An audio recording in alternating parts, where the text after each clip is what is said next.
안녕하십니까. 여의도 24시입니다. 오늘은 권향엽에 대해서 얘기를 해보겠습니다. 제가 만약에 한 지금으로부터 열흘은 더 됐고, 한 2월 말쯤 제가 권향엽에 대해서 얘기를 해보겠습니다. 이러면 여러분들이 누굴 얘기하는 거냐? 아마 이렇게 질문을 하셨을 것 같은데, 지금은 그 이름이 아마 익숙하실 겁니다.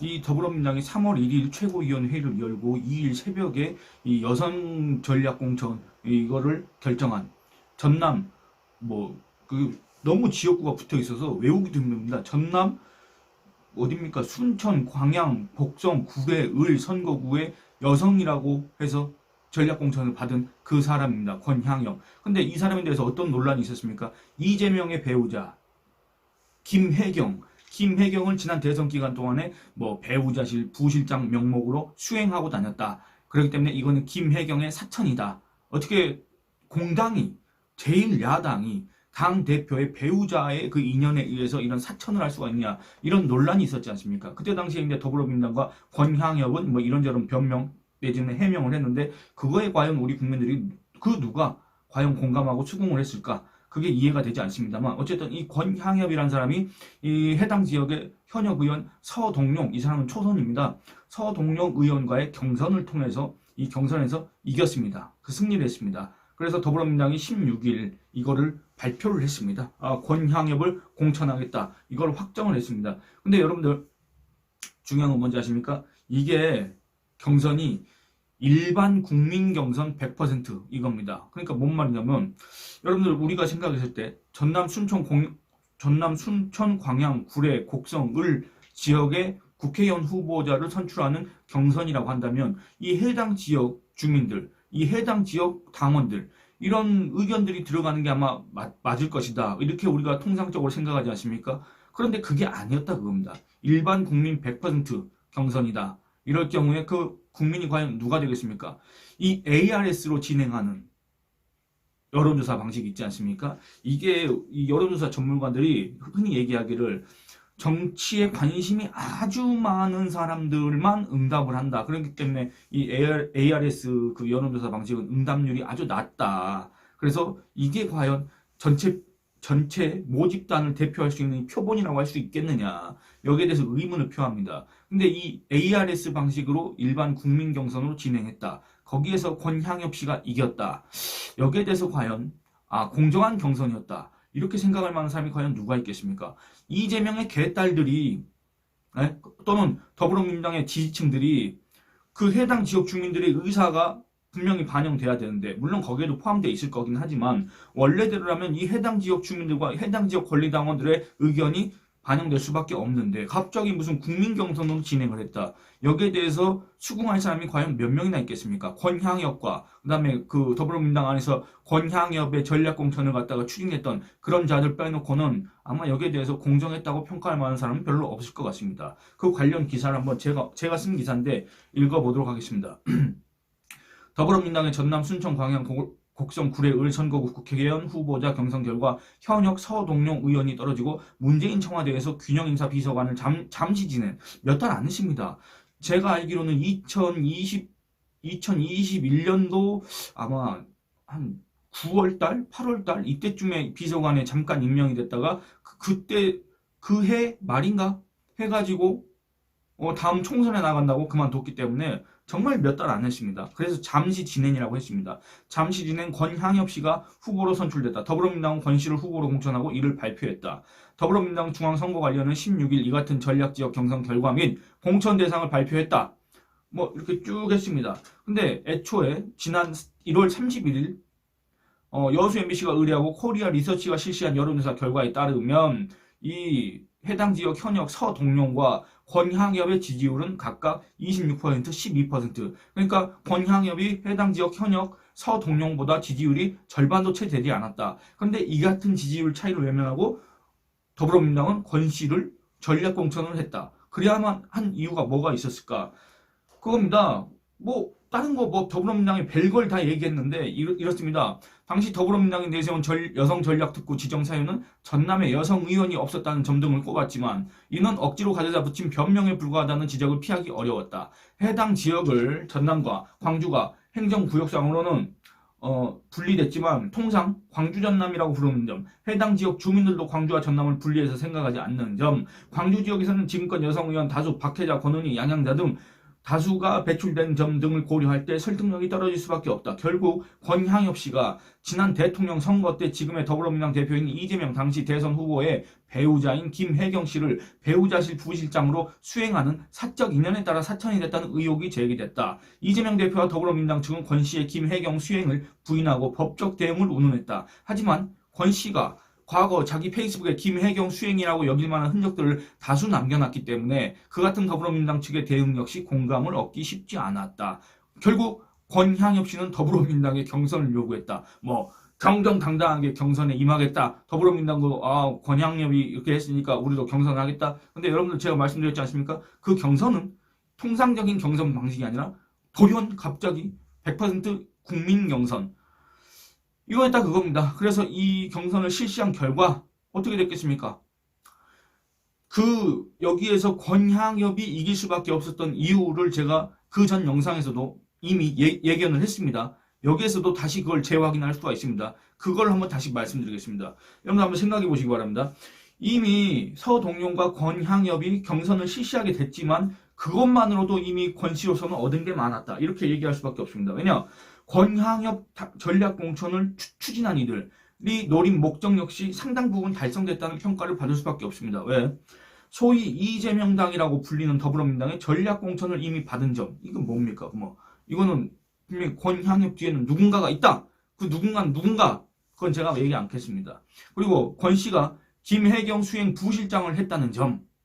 그리고 권 씨가 그 수행 부실장을 하면서 이재명의 부인 김혜경의 수행을 계속 했다는 그 사실을 자기 페이스북에다가 올렸고 그 페이스북 흔적들이 온갖 언론 매체에 보도가 됐다는 점. 사천 논란 자체가 이재명 또는 김혜경의 사람이라는 인식을 확산시킨 점. 이재명은 그걸 부인했고 더불어민주당도 그걸 부인했지만 어쨌든 그 논란 자체가 김혜경을 대선 때 수행했다는 그 인연에 따라서 사천을 했다. 이건 어떻게 공당이 공천을 하는 게 아니라 사천을 하냐. 이런 비판을 하면서 권향엽이란 이름이 계속 언급이 되고 그 다음에 권향엽은 이재명 또는 김혜경의 사람이라는 그 인식 자체가 확산됐지 않습니까? 지인이 여부와 무관하게. 그 다음에 논란이 진행되는 과정에서 여러분들 제가 아까 처음에 얘기했던 것처럼 2월 말까지만 해도 여러분들 권향엽이란 그 이름 자체를 들어본 적 있습니까? 심지어 전남 순천 구례 광양 곡성 을 해당 선거구 지역 유권자들도 아마 권향엽에 대한 인지도가 그렇게 높지는 않을 것 같습니다만 그렇지 않습니까? 근데 지금은 이제 제가 어느 정도 이런 시사 현안에 대해서 관심을 갖고 계신 분들이라고 한다면 특히나 이제 지금 이 더불어민주당 하는 꼬락서니에 대해서 관심을 갖고 계신 분이라고 한다면 권향엽 이러면 이제 누군지 안다 그겁니다. 그것만으로도 이 권향엽이 그동안에 이 현역 서동용 내지는 아예 그냥 국회의원 후보자로서의 과연 그 정도나 되는 인지도가 있었는지도 모르겠지만 그 낮은 인지도를 제고할 수 있었던 점, 아주 대폭 제고할 수 있었던 점, 이런 점들을 감안하면 권향엽 씨한테 이런 사천 논란 자체가 결코 손해가 아니었다. 이렇게 얘기할 수가 있습니다. 그리고 그때 당시에 이 권향엽 씨에 대해서 이제 더불어민주당이 이런 얘기를 했습니다. 권 전 비서관, 이 사람이 이제 문재인 당시에 청와대 인사균형 비서관을 했기 때문에 권 전 비서관이라고 합니다. 20년 이상 당직자로 활동했고, 여러분들 더불어민주당에서 20년 이상 당직자로 활동한 게 대체 국회의원 후보자로서의 자격과 무슨 상관관계가 있습니까? 안 그렇습니까? 더불어민주당에서 당직자로 일했으면 국민의 대표가 될 수가 있습니까? 그것도 거의 무임승차식으로 전략공천을 받아서 여성이란 이유로 전략공천을 받아서 더불어민주당의 텃밭인 그 전남에서 국회의원 할 수 있습니까? 그건 말도 안 되는 소리라는 걸 여러분도 다 아실 겁니다. 그 다음에 문재인 정부 대통령실 균형인사 비서관, 여러분들 이거 말씀드렸지 않습니까? 이때 당시에 이게 아마 블랙리스트 이 의혹으로 해서 인사 비서관실 이 사람들이 좀 갈렸습니다. 갑자기 갈려가지고 이 막당한 사람을 찾지 못해서 그냥 민주당 안에 있던 당직자 중에 하나 뽑은 것 같은데 그런 생각이 듭니다. 왜냐? 갑자기 임명됐고 얼마 안 가서 그만뒀습니다. 솔직히 이 사람의 이력에서 문재인 청와대 균형인사 비서관이라는 건 이건 이 사람 인생에서는 의미가 있을지 모르겠지만 객관적인 이 사람 이력에서는 큰 비중이 없습니다. 사실은. 이름만 걸쳐놨다. 직함만 갖고 있다. 이렇게 생각할 수밖에 없는. 몇 달 하지도 않았습니다. 그 다음에 국회 부의장 비서실장. 이 국회 부의장이 또 누군지도 모르겠지만 국회 부의장 비서실장 하면 무슨 어떤 능력이 있다고 생각을 하는 겁니까? 여러분들 그 정치권을 이렇게 교류하고 그다음에 여의도에 출입을 하는 사람들은 거의 다 알겠지만은 국회 부의장 비서실장이든 뭐든지 간에 정치권에서 그렇게 알아주는 자리가 아니고 그게 어떤 능력과 실력을 갖춰서 가는 자리도 아니다. 그렇게 딱 단언할 수가 있습니다. 여기에 대해서 이견을 제기하는 현재 정치권 관계자가 있다. 그 정치권 관계자는 사기꾼이라고 보시면 됩니다.